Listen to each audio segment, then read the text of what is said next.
Muito boa noite a todos. Vamos nesse momento, fechando nossos olhos, abrindo nossos corações e elevando nossos pensamentos até nosso Pai Maior. Que possamos, nesse momento, agradecer a espiritualidade amiga que nos envolve, aos nossos amigos que prepararam esse ambiente com todo carinho para nos receber, a todos os mentores dessa casa, a todos os trabalhadores desse espaço, que a serviço de Jesus nos auxiliam a alcançarmos a nossa saúde física e espiritual. Juntamente com eles, elevamos o pensamento até as fraternidades amigas do espaço. Fraternidades que cuidam, que trabalham para amparar todos que necessitam, todos que estão buscando um auxílio, uma luz na escuridão que a humanidade passa nesse momento. Vamos elevando o pensamento e vibrando com eles, com a prece. Jesus, nosso divino Mestre e Salvador, fortalecei-nos e amparai-nos para que possamos lutar contra as forças do mal que tentam dominar o mundo. Veneráveis mensageiros celestes, auxiliares de Jesus, fortalecei-nos e amparai-nos para que possamos lutar contra as forças do mal que tentam dominar o mundo. E Pai nosso, Criador nosso, fonte eterna de amor e de luz, fortalecei-nos e amparai-nos para que possamos lutar contra as forças do mal que tentam dominar o mundo. E assim, fortalecidos pela prece, de mãos dadas aos nossos companheiros espirituais, elevemos o pensamento até nosso Mestre amado Jesus, com o auxílio da nossa mãezinha Maria, que nos envolve o coração e nos inspira o amor e a caridade. Chegamos diante do nosso Mestre. Jesus, ajuda-nos a entender o nosso papel nessa encarnação, a compreender os nossos irmãos e a amar a todos que cruzem nosso caminho. Com sua força e sua luz, possamos caminhar em busca da felicidade. E com seu auxílio, elevemos o pensamento até nosso Pai Celestial, nosso Criador, com a prece que Ele nos ensinou. Pai nosso que está nos céus, santificado seja o teu nome. Que venha teu reino e seja feita a tua vontade, Pai, aqui na terra como é no céu. O pão nosso de cada dia nos dai hoje. Perdoe nossas dívidas, nossas ofensas, equívocos, assim como aprendemos a amar e perdoar os nossos irmãos. E não nos deixe cair em tentação, mas livrai-nos, Pai, de todo mal e de praticá-lo. E assim, sobre as bênçãos do nosso Pai, iniciamos mais um trabalho de hoje, mais um encontro na presença de Jesus. Que assim seja, graças a Deus. Mais uma vez, muito boa noite a todos. Que a paz de Jesus esteja sempre em cada coração. Hoje vou falar sobre o capítulo 4 do Evangelho segundo o Espiritismo. Ninguém poderá ver o reino de Deus se não nascer de novo. Leandro sou eu, quem disse isso aí foi Jesus, tá? Não foi o Leandro, então que fique claro bem no início. Ninguém poderá ver o reino de Deus se não nascer de novo. Capítulo 4 do Evangelho segundo o Espiritismo. Para quem não está muito acostumado, para quem não escutou isso uma vez, eu vou falar. O Evangelho segundo o Espiritismo é a parte religiosa do Espiritismo. Ele vem nos trazer a moral do Cristo, porque o Espiritismo não segue outra coisa senão o nosso Mestre Jesus. A nossa parte filosófica, a nossa parte científica, ela se concentra no Livro dos Espíritos. A nossa parte prática da intercomunicação com o mundo espiritual, ela é bem explicada no Livro dos Médiuns. Mas o Evangelho segundo o Espiritismo vem trazer a parte moral do Cristo, porque o espírita não é outro senão o cristão dos primeiros tempos. Então vem Jesus e vem Kardec e coloca Jesus como um dos pilares do Espiritismo. Existem 4 pilares básicos que estão colocados na obra do Evangelho segundo o Espiritismo. Primeiro, eu não vim destruir a lei, dizendo que o Espiritismo complementa o ensinamento de Jesus, não o contradiz. Então estamos totalmente ligados ao ensinamento de Jesus, que porventura está totalmente ligado também à primeira revelação, ao Velho Testamento. Segundo, há muitas moradas na casa de meu Pai, dizendo que aqui não é o único lugar que Deus tem seus filhos trabalhando, evoluindo. O Espiritismo tem como base a multiplicidade de existências e a multiplicidade de moradas. Ninguém poderá ver o reino de Deus se não nascer de novo, dizendo que não é possível a gente conseguir atingir a perfeição vivendo apenas uma encarnação na Terra. A reencarnação é uma das bases fundamentais do Espiritismo. E eu sempre esqueço a terceira.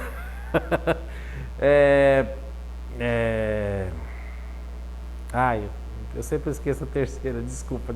Estava ficando bonito, né? Mas eu vou lembrar a terceira. Tá?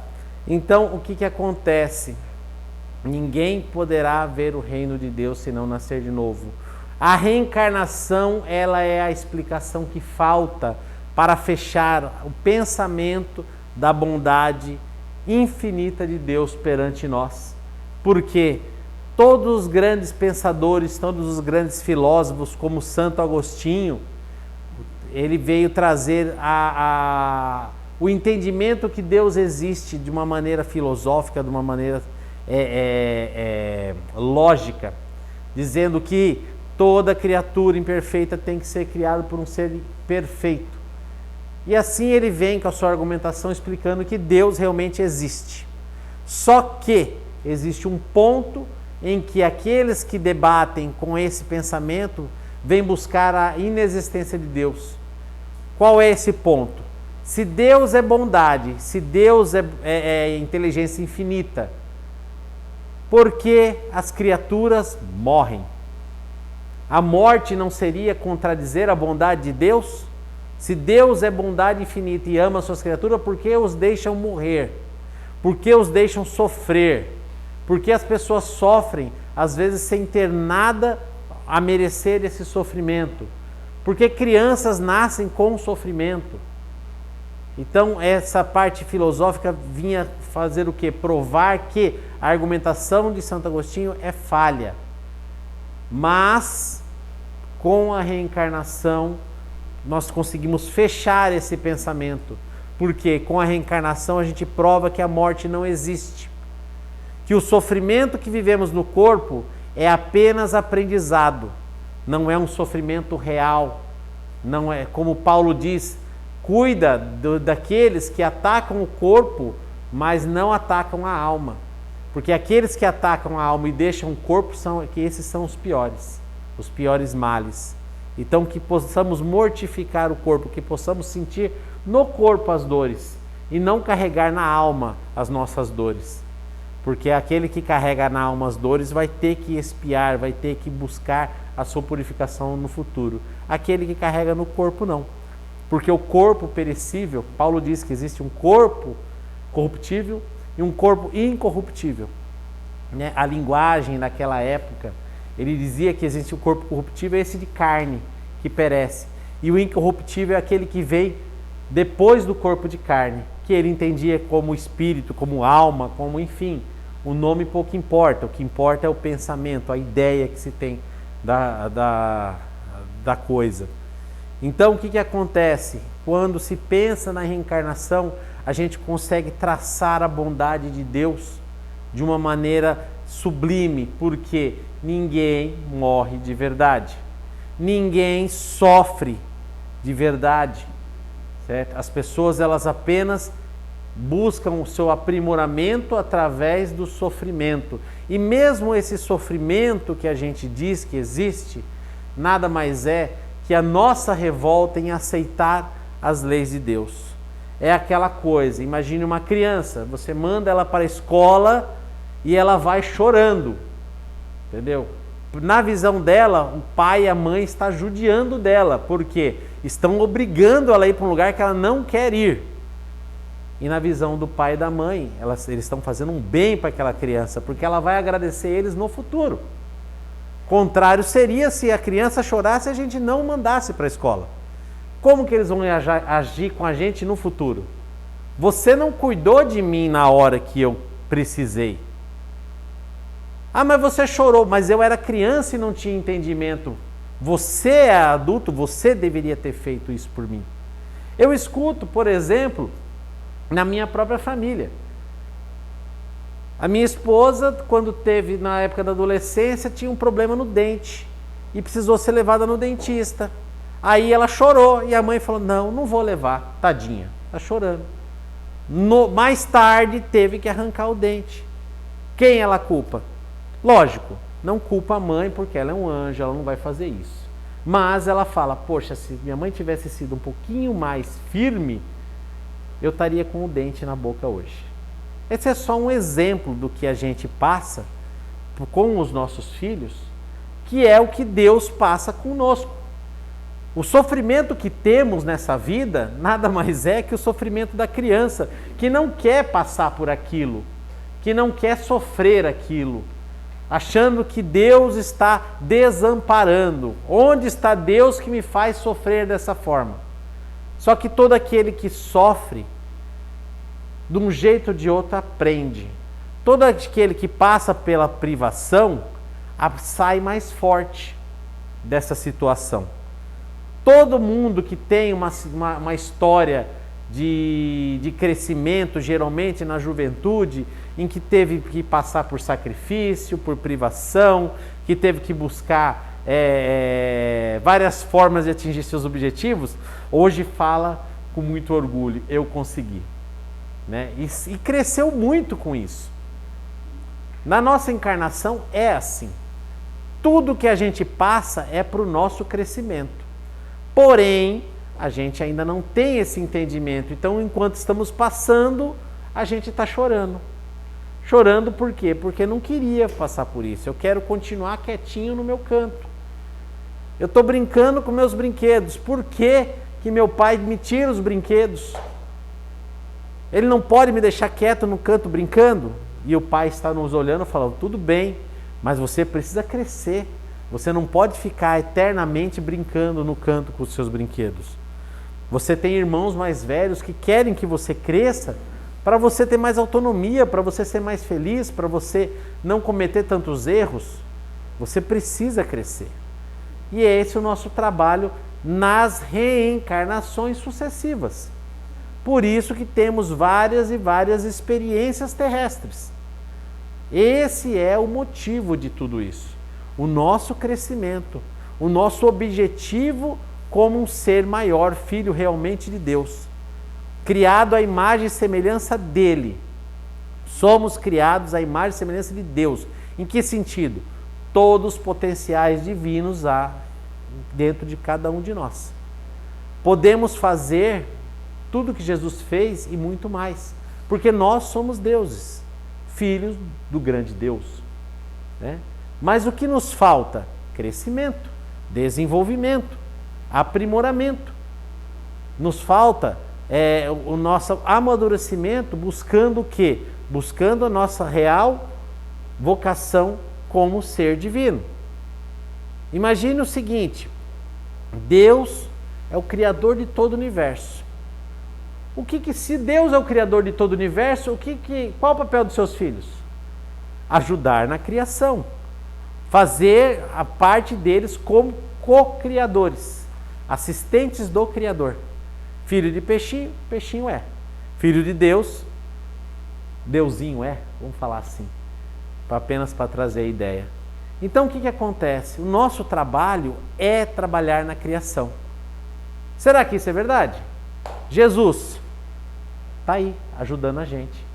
Para nós, é tão grande que muitos acham que Ele é o próprio Deus. Porque a imagem dele se confunde com o Criador. Ele é a imagem e semelhança de Deus. Como diz no Paulo, ele é o Adão que deu certo. Porque Adão foi criado à imagem e semelhança de Deus e desobedeceu. Né? Como nós desobedecemos todos os dias. Mas Jesus não desobedeceu. Ele é o Adão que deu certo. Ele é o que nós deveremos ser. O nosso objetivo, o nosso modelo e guia, como diz no Livro dos Espíritos. E qual é o nosso papel? Seguir essa linha e buscar esse crescimento que o nosso mestre nos mostra. Mas esse crescimento não é algo que simplesmente a gente vai atingir por osmose, por simplesmente sentar e esperar chegar. Como diz ultimamente uma piada na internet, não adianta decolar o avião e ficar esperando que a terra gira para chegar no lugar. A gente precisa se mexer, porque não é assim que funcionam as coisas. Então nós devemos nos movimentar na existência. E isso cansa, isso dá trabalho, isso causa uma certa fadiga, um certo dor, uma certa contrariedade. Mas é o nosso papel. Imaginemos o seguinte. A lição diz que ninguém poderá ver o reino de Deus se não nascer de novo. Alguém aqui tem alguma dúvida sobre reencarnação que eu falei até agora? Se alguém tiver, eu continuo falando sobre reencarnação. Não? Está todo mundo assim? Então tá jóia. Por que eu estou falando isso? Porque nesse capítulo, Kardec ele vem trazer vários exemplos que justificam o entendimento da reencarnação. Por quê? Como eu falei, o Evangelho segundo o Espiritismo, ninguém poderá ver o reino de Deus se não nascer de novo, é uma das bases do Espiritismo. Então Kardec vem ali explicando todo o entendimento da reencarnação, o porquê existe, o que confirma e principalmente ele vem trazendo base no que? No Antigo Testamento. Não falei que o primeiro capítulo é que não vim destruir a lei? Então, a lei judaica, que está lá desde a Gênese, ela vem falando de reencarnação. Ela vem falando de reencarnação. Para ter uma ideia, o que a gente tem às vezes um probleminha é com a tradução para o português. Mas, no original, no hebraico, quando Deus cria Adão, ele faz do barro, simbolicamente dizendo aquele homem terrestre. Porque no Espiritismo a gente estuda que nosso corpo é feito do quê? Da matéria constituinte desse planeta. Então, vou explicar isso 5 minutos atrás e fala, feito do barro. Porque esse planeta é feito de terra. Mas quando Deus cria o homem, ele sopra nas suas narinas o sopro de vidas. Não é vida, é vidas. Já tem o entendimento, o hebreu e o judeu tem o entendimento que a gente não vive uma vez só. A gente vive várias vezes. E Kardec traz nesse capítulo várias passagens do Velho e do Novo Testamento explicando que a ideia da reencarnação é algo comum entre os judeus. Mas qual é a importância? A importância é simples. Todo o Ocidente e parte do Oriente se baseia na religião hebraica. Todas as religiões que existem no Ocidente e parte do Oriente, ali do Oriente Médio, ela se baseia ali no Alcorão, na Torá. Todo aquele entendimento não é à toa. Então você pode pegar todas as religiões aqui do Ocidente e se baseiam assim. Lá do Extremo Oriente, não, eles têm outra religião que também é reencarnacionista. Que coisa, né? Tanto a religião dos povos ali da China, do Japão, são reencarnacionistas, e dos povos hindus são reencarnacionistas. E aí, do nosso hemisfério aqui do Ocidente, a religião hebraica é reencarnacionista. Então, quer dizer, como diz, toda planta que meu pai não plantou será arrancada, então tudo que é contra Deus se perde com o tempo. Se religiões que têm 5.000 anos são reencarnacionistas, eu acho que a reencarnação é uma coisa certa, né? Por mais que a gente tenta dizer que não é. Então, reencarnação, essa parte ali fechou no capítulo. O que eu venho a trazer além disso? Ninguém poderá ver o reino de Deus se não nascer de novo. E vem o primeiro ponto. O que é o reino de Deus? Será que é um reinado? Será que é uma cidade? Será o que é esse reino de Deus? É assunto polêmico. Não vou levantar polêmica agora. Vou pegar ali do livro Boa Nova, de Humberto de Campos, capítulo 2. Jesus está caminhando, porque parece no livro Boa Nova que é uma historinha. Mas na realidade o livro Boa Nova, segundo o Passe Emmanuel, Humberto de Campos pega outras passagens, porque, gente, acredita. Hoje a gente tem o quê? Big Brother. O Brasil inteiro vendo câmera para tudo quanto é lado de pessoas numa casa. Estamos em 2021. A nossa tecnologia é essa. Há 50 anos atrás era possível pensar nisso? Não. E hoje a gente pensa nisso. Sabemos que espiritualidade superior tem uma tecnologia muito mais avançada. Tanto que André Luiz conta no seu livro, no livro Nosso Lar, que o pessoal nas suas casas tem uma televisão que você sintoniza e vê o povo aqui na Terra, a sua família. Olha, não tem câmera, não tem nada, ele consegue sintonizar, ver o dia a dia da sua família, aqui na Terra, por televisão. Isso na década de 30. E nós aqui conseguindo ver uma casa, eles conseguem ver todas as casas. Agora, o que acontece na época de Jesus? Altas esferas, eles simplesmente gravaram a vida de Jesus aqui na Terra. Então, se você tiver condições de acessar esses arquivos, você pode assistir ela na íntegra. E Humberto de Campos trouxe algumas passagens disso. Ele conta que Jesus estava caminhando em Jerusalém antes do seu apostolado iniciar e dá de cara com um sacerdote. Sacerdote esse que seria depois aquele que condenou ele no Sinédrio. E esse sacerdote fala: Galileu, o que fazes aqui em Jerusalém? E Jesus responde: venho encontrar bases para iniciar o reino de Deus. Reino de Deus? O que pensa você que é isso? E Jesus responde: o reino de Deus é a realização no coração dos homens. O reino de Deus é a modificação no coração de cada um de nós. Não é um local, não é uma coisa, é um estado que vai se estabelecer no nosso coração. O que seria reino de Deus?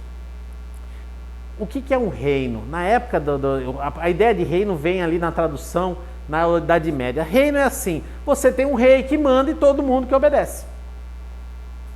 Certo? Para nós, hoje, reino está um pouco ultrapassado. Nós temos um presidente, e temos leis, e temos poderes, enfim. Mas temos leis que obedecemos. O reino de Deus é quando nós tivermos todas as leis do Pai no nosso coração e não desobedecermos elas. Aceitarmos elas com amor, por saber que são as certas. Quais são as leis de Deus? Amar o próximo, como a nós mesmos, e ter a humildade de amar a Ele acima de todas as coisas. Não que ele careça desse amor, porque não é um amor no sentido de afeto, é um amor no sentido de compreensão e aceitação. Enfim, quando nós conseguirmos atingir esse estado, nós poderemos ver o reino de Deus no nosso coração e à nossa volta, certo? E para a gente conseguir atingir esse estado, a gente tem que nascer de novo. O que é nascer de novo? Não basta reencarnar para a gente nascer de novo. Porque a gente vem reencarnando várias e várias e várias vezes, repetindo os mesmos erros. A gente numa encarnação, a gente sofre uma traição. E aí nós viemos de novo com a mesma família na outra e a gente se vinga, porque sentimos que a pessoa nos traiu. E aí na outra, a outra se vinga, porque nós traímos. A gente vem repetindo essa lenga-lenga aí há mais de 3, 4 mil anos. A gente precisa nascer de novo. A gente tem que deixar esse homem velho, essa pessoa velha morrer. Chega, para trás, enterra, esquece. Deixa o que passou, passou. E vamos nascer de novo. Vamos começar a olhar as coisas conforme Jesus nos ensinou. Vamos começar a viver conforme Ele nos mostrou. Perdoando a quem está do nosso lado. Perdoando não no sentido de que, desculpa, não é isso. Isso aí é educação. Alguém faz, desculpa. Não. Entendeu? Mesmo porque, quando a gente fala desculpa, é porque nem nos machucou. Perdoar é quando a gente é ferido, que machuca, que dói, que mexe com a gente, e a gente olha para aquela pessoa e fala, pensa, né, sente. Ignorância dela. Ela ainda não conseguiu entender qual é o papel dela como filho de Deus. Por quê? Porque imagina que uma ofensa, uma dor, alguém... Imagina assim, uma criança está andando aqui, tem uma ali de laranja ali que é bem capaz de fazer isso. Uma criança está correndo aqui, de repente chuta a tua canela. O que você faz com ele? É simples, você deita no chão. Não, não é isso. Até assustou, né? Não é isso. Você vai saber que foi sem querer. Fica quieto. Não é assim. Para de correr. Foi sem querer. É uma criança. E se é um adulto vier e chutar a tua canela? Você fala, desculpa, não faz isso, foi sem querer? Não, aí você parte para a briga. Entendeu? Por quê? Porque a gente coloca as pessoas em dois pesos, mas na realidade, espiritualmente, somos todos crianças ainda. Como eu falei, a gente tem que parar de pensar só nessa vida. Quando se fala de reencarnação, a gente tem que entender que nós temos várias encarnações, que nós não temos essa idade de 30, 40, 50 anos, nós temos uma idade que a gente não imagina. E cada um está vivendo o seu momento. Então a gente tem que sair desse patamar de aparência física, de criança, de jovem, de adulto, entendeu? A gente tem que começar a entender espiritualmente, emocionalmente, que todos nós ainda somos crianças. Mesmo aquele que pratica as maiores das atrocidades. Porque qual é a maior atrocidade que um ser humano pode fazer? Tirar a vida do outro. Mas a gente volta lá no início. Ninguém morre. Então a pessoa não tira a vida, ela acessa uma experiência. Mas ninguém morre, porque Deus, como Pai amoroso e de infinita sabedoria, não permite que ninguém morra.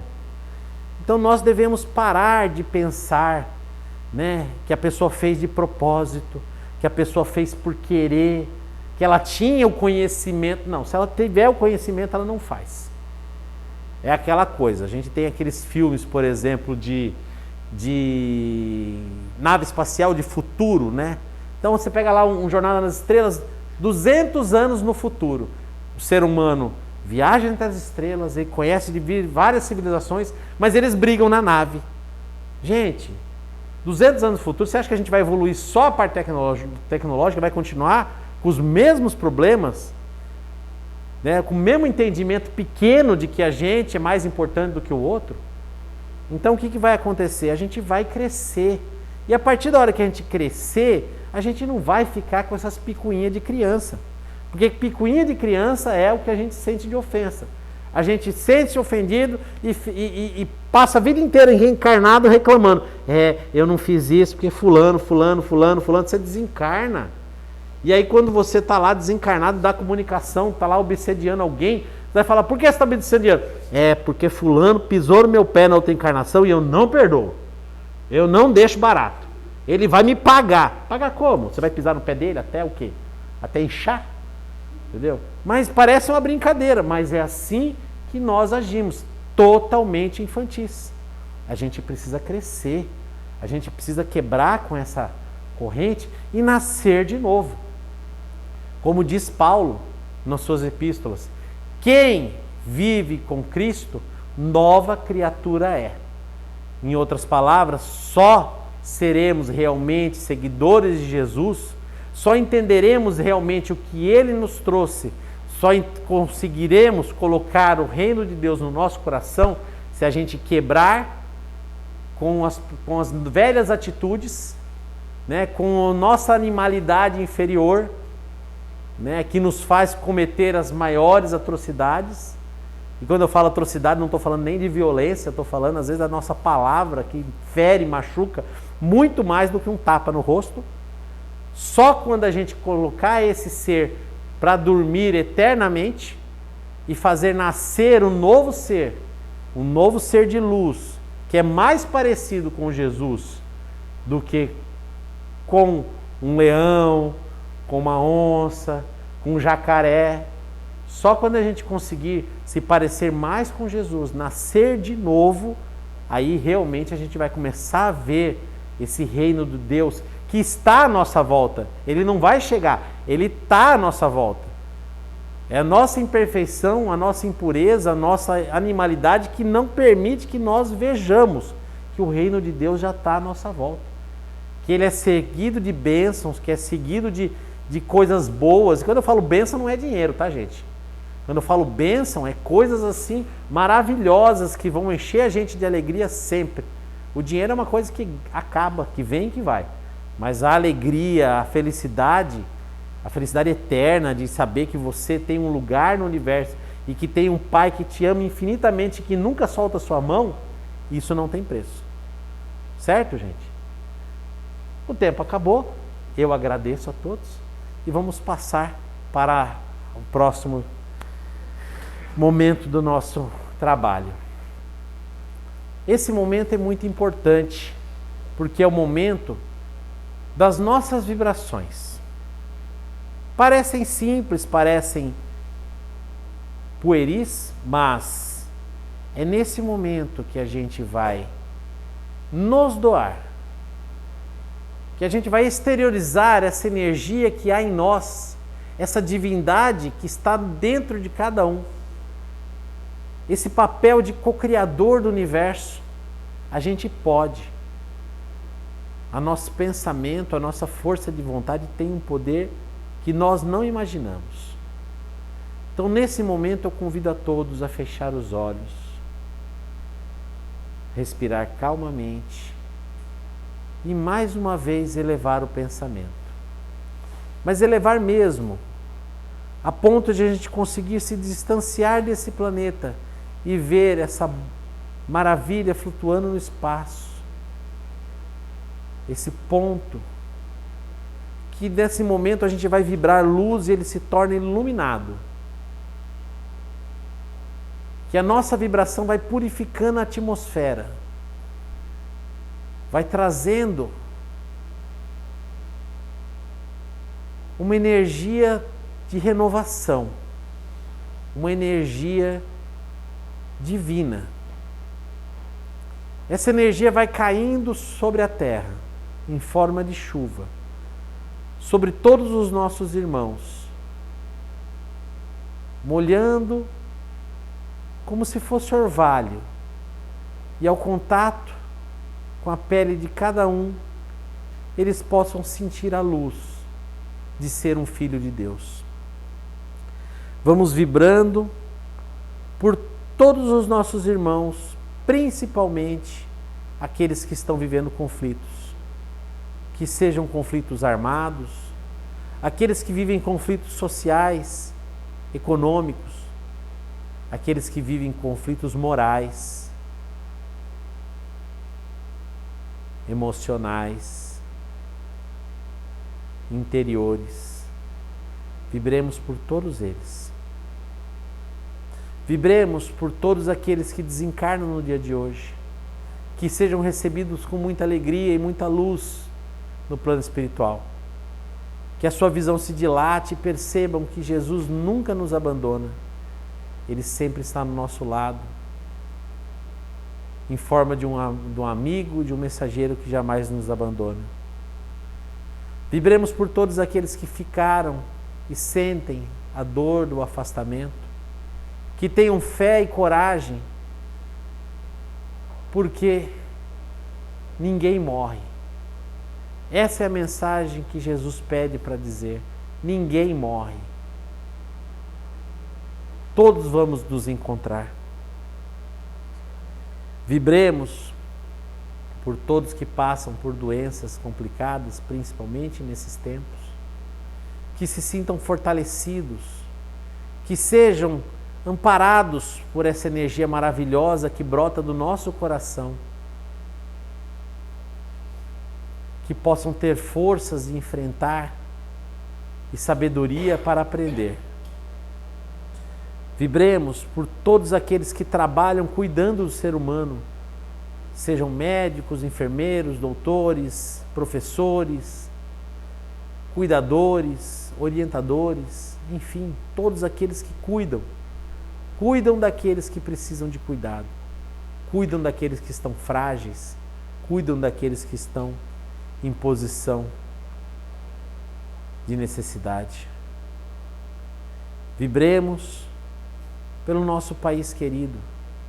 Não que ele seja especial em relação aos outros, mas que o seu papel seja cumprido, papel de coração do mundo e pátria do Evangelho.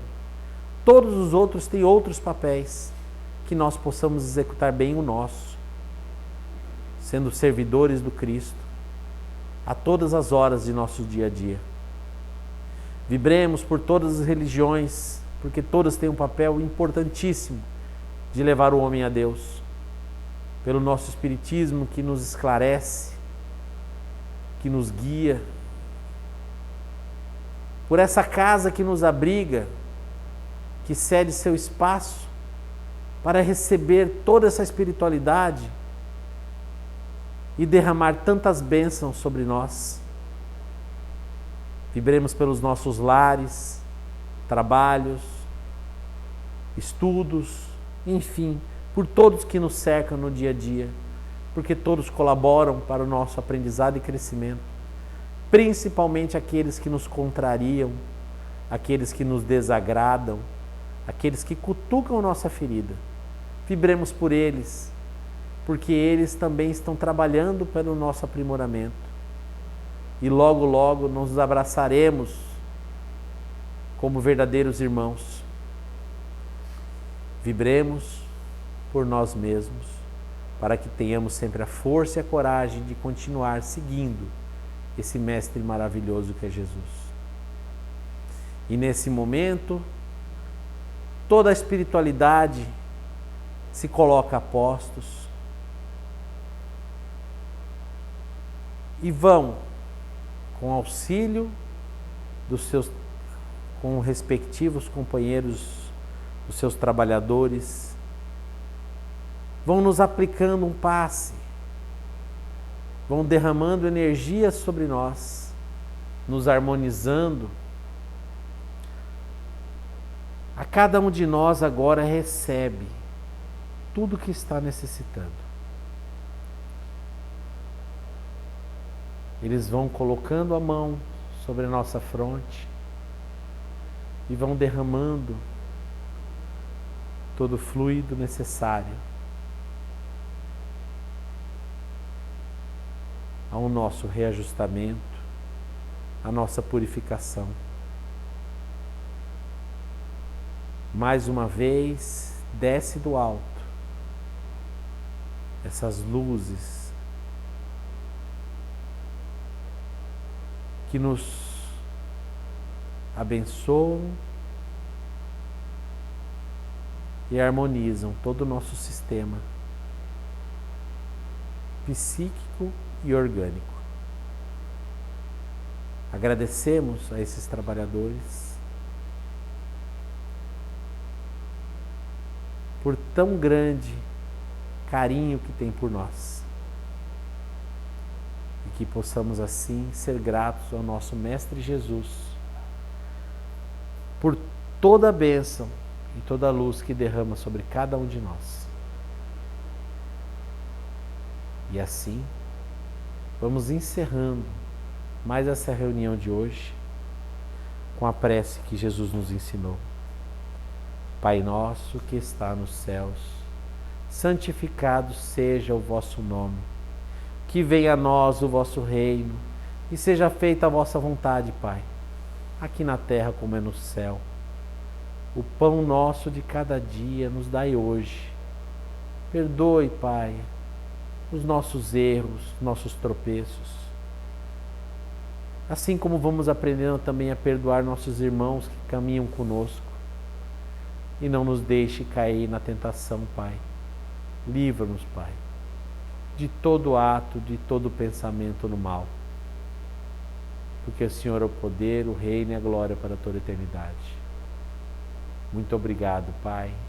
Muito obrigado, Jesus. E muito obrigado a todos. Que assim seja.